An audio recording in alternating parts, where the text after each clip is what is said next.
जी बिल्कुल, पाकिस्तान इस वक्त शदीद गर्मी की लहर की लिपट में है। अगर दर्जा हरारत की हम बात करें तो मुल्तान में कम से कम दर्जा हरारत 42 जबकि ज़्यादा से ज़्यादा 44 रिकॉर्ड किया गया है। इसके अलावा लाड़काना में सबसे ज़्यादा रिकॉर्ड किया गया है 50 दर्जा हरारत, फैसलाबाद में 46, बहावलपुर में 42 से लेकर 46 तक रिकॉर्ड किया गया। और जो कराची का दर्जा हरारत है वो कम से कम 34 जबकि ज़्यादा से ज़्यादा 36 या इससे ऊपर जाने का भी खदशा बयान किया गया है। NDMA की जानिब से 15 मई से लेकर 20 मई तक जो हीट वेव का खदशा है उसका अलर्ट जारी किया गया है। NDMA ने शहरियों को कम से कम घरों से बाहर निकलने और जो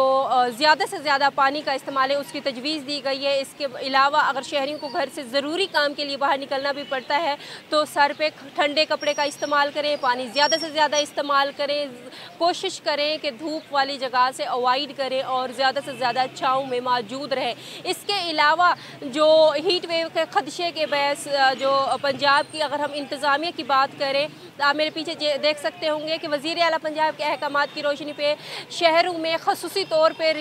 हीट वेव से रिलीफ के लिए कैंप्स भी कैम्प किए गए हैं जिसमें ठंडे पानी के कूलर्स और इसके अलावा शहरियों को एहतियाती तदाबीर के बारे में भी आगाह किया जा रहा है ताकि ये जो एक लहर है हीट वेव की इससे शहरियों को ज़्यादा से ज़्यादा बचाया जा सके।